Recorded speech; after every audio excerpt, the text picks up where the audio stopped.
இன்றே டவுன்லோட் செய்து உங்கள் ஃபேவரட் ஷோக்களை என்ஜாய் பண்ணுங்க.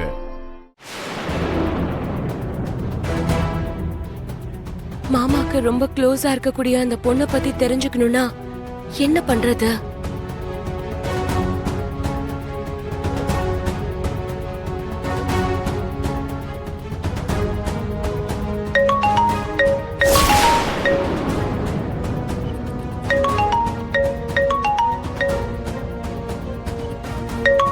இது மாமாவோட போன் மாதிரி இருக்கு.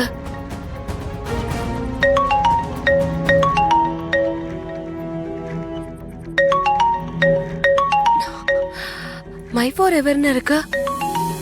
பேரையே இப்படி சேவ் பண்ணி வச்சிருக்காருன்னா கண்டிப்பா அவங்க நெருக்கமானவங்களா இருக்க வாய்ப்பு அதிகமா இருக்கு. அப்படின்னா அந்த ஷாப் ஓபனிங்ல மாமா கூட இருந்த அந்த பொண்ணா இருக்குமோ?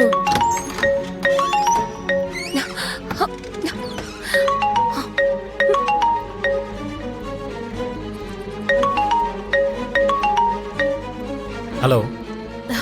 ஹாய் மித்ரா, நான் உன்கிட்ட ஒரு முக்கியமான விஷயம் பேசணும். எதை பத்தி?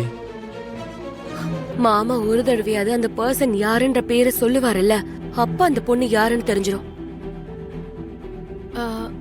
நமக்கு ஒரு புது ப்ராஜெக்ட் வந்திருக்கு மித்ரா, அத பத்தி நம்ம கொஞ்சம் அர்ஜென்ட்டா டிஸ்கஸ் பண்ணணும்.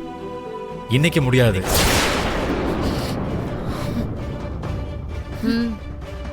கூல்.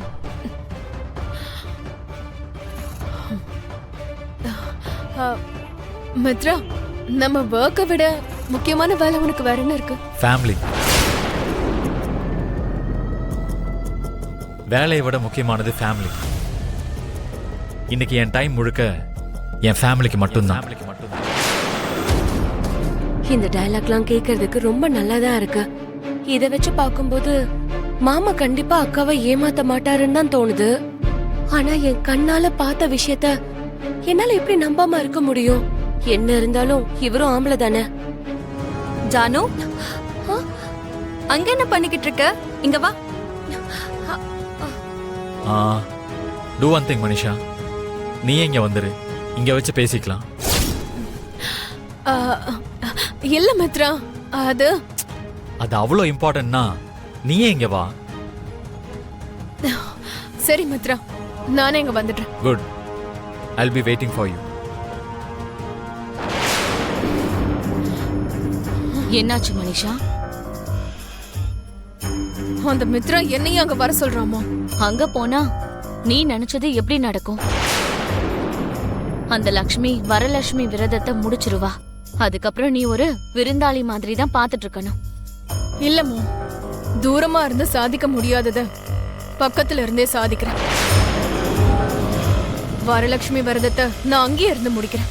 அப்புறம் அந்த ப்ராஜெக்ட் கத்திரிக்காய் அது இதுன்னு ஏதோ சொல்லிட்டு இருந்தியே, மித்ரா கேட்டா என்ன சொல்லுவ? நான் எப்படியாவது ஒரு விதத்துல மேனேஜ் பண்ணிடுவோமோ? மேனேஜ் பண்ணு, ஆனா நீ மேனேஜ் பண்றது தெரியாம இருக்கணும். ஏன் சொல்றேன்னா, உறவுகள் நம்பிக்கையில தான் ஏற்படணும். உன் மேல நம்பிக்கை இழக்கிற மாதிரி நீ எதையும் பண்ணிடக்கூடாது. ஒருவேளை அப்படி ஒரு சிச்சுவேஷன் ஏற்பட்டா அதை யாருக்கும் தெரியாம சமாளிக்க கத்துக்கோ. புரிஞ்சுதா? சரிங்க மாம், I'll take care of it. சரி, கிளம்பலாம் மாம். ரெடி ஆயிட்டு வாங்க.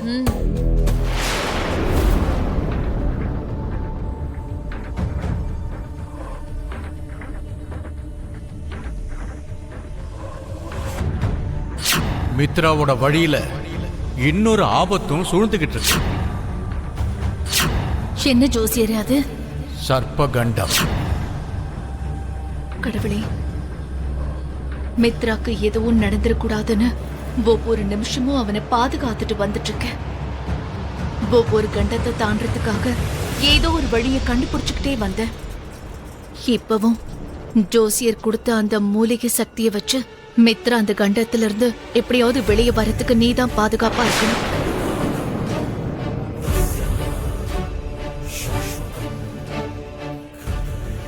அரவிந்தா,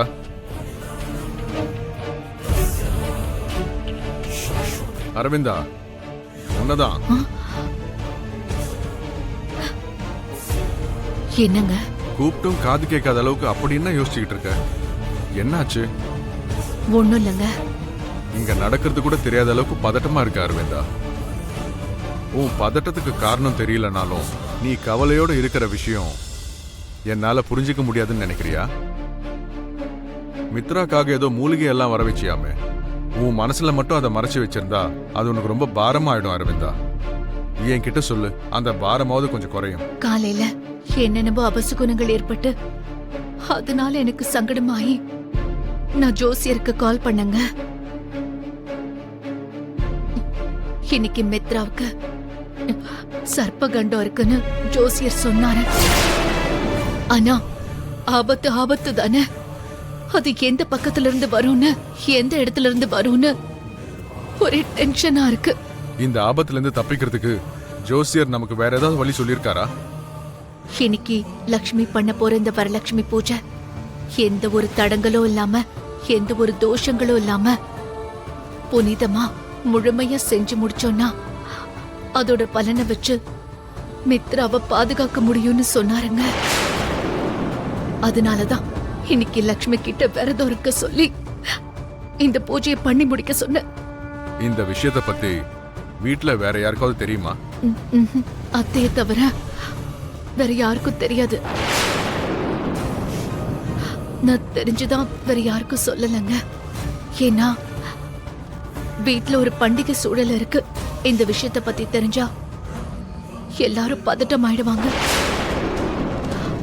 அவங்க இவங்கன்னு பேசி கடைசியில அது லக்ஷ்மி காதுல விழுந்துட்டா அது பெரிய ஆபத்து. பூஜையும் முழுமையா நடக்காது. அதனாலதான் யார்கிட்ட இதை நான் சொல்லாம எனக்குள்ளே இதை வச்சுட்டு இருக்க. ஆமா அரவிந்தா, நீ சொன்னதுதான் கரெக்ட்.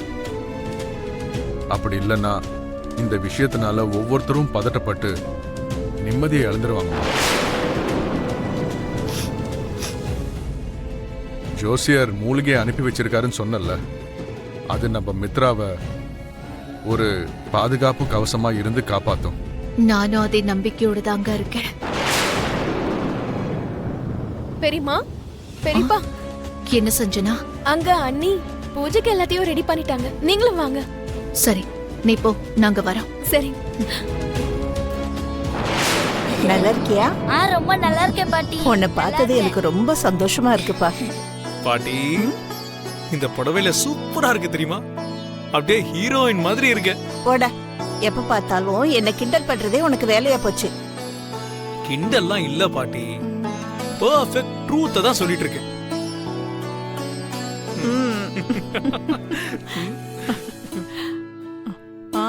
போட. டாய், என்னடா பண்ற? பாடுற இவன. டேய் விவேக், ஏன்டா பாட்டிய பாவம் இப்படி பாடா படுத்துற? கொஞ்ச நேரம் சும்மா இரு.